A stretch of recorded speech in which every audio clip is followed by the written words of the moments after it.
Hello. Hello.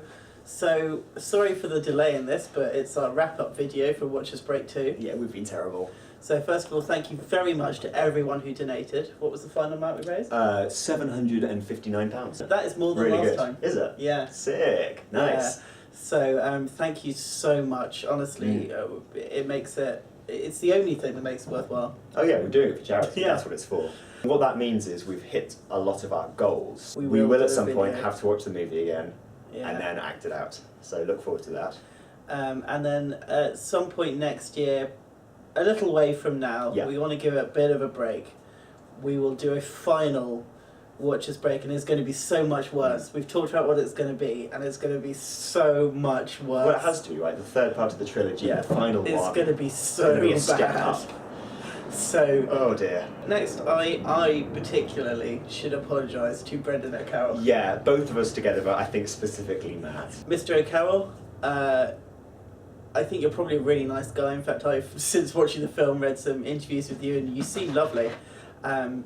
And you clearly care about your work and your family. Your work is appalling. I stand by that. I hate it, and I hate everything you've done creatively. But we have nothing against you personally. Yeah. Just everything you've achieved. So sorry if it came across like that. I mean, we were very tired, obviously. Sleep deprived. We'd seen the same film over and over again. Yeah. And it is a bad film. It is a very bad film. I'm sorry. I'm sorry for what I said about you personally. I do not regret a single thing I said about your work. That's fair. So Tate is the winner of our fantastic Test Yourself for guests.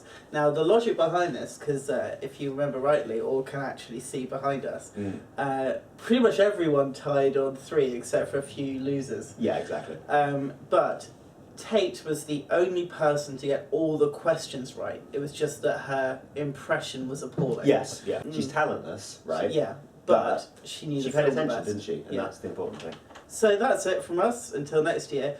But as promised, we're now going to show you what happened when the psychologist came back immediately after we finished Watchers Break 2. So until the next time, goodbye. Boom. So this was the first picture we were shown.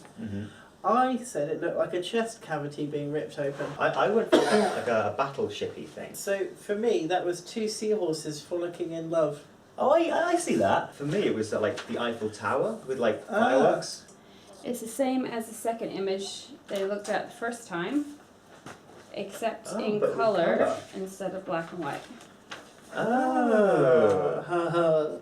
Okay, so I thought Joe looked like the ghost of a pauper, or like a prince in medieval times who is physically weak but ascends to the throne through cunning, so is a kind of anti-hero. Oh, that nice. Like the weakling, yeah, but becomes through conniving. Yeah, I am quite like sickly and pale. Yes, yeah. yes. No, I get that. I see that. For some reason, I just an owl. I don't know why. And then I wrote something a little chipmunky. I don't know why. Again. I've got rodent face. Everyone has bird face or rodent face. And then I decided to draw your nose. What was interesting was you both went for the crayons first, and I thought that meant that you guys were going to colour more. But you actually both switched your crayons for coloured pencils fairly quickly.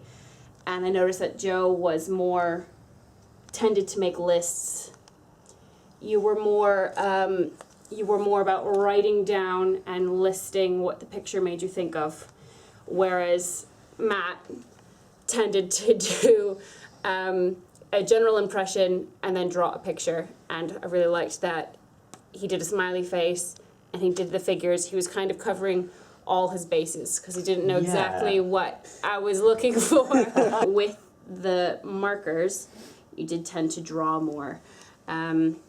Matt drew and changed colors, and you as well. You didn't draw at all last time, but you drew all kinds of pictures this time, very creatively.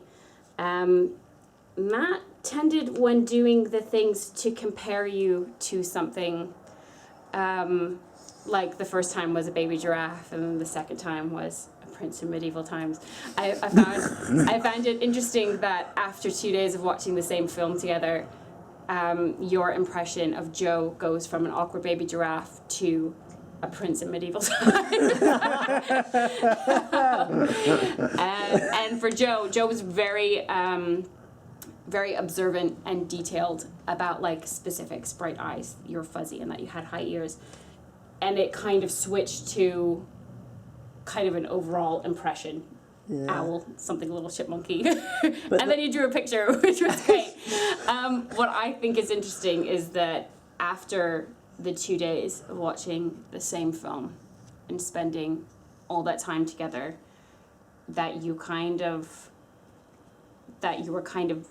like embracing the option to draw pictures with the lots of different colors.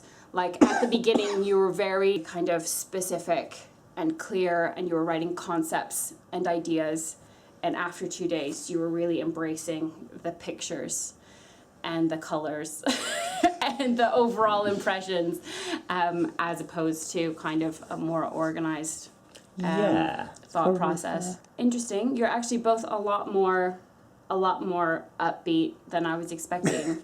Me too. I was kind of expecting the opposite. I was kind of expecting less colors, that you'd both be like really, really tired, and that after having seen the same thing for 2 days, that your kind of your stuff would be very kind of gray and black and white, and kind of just, let's just do this so that we can go to sleep. And you've kind of gone the opposite way.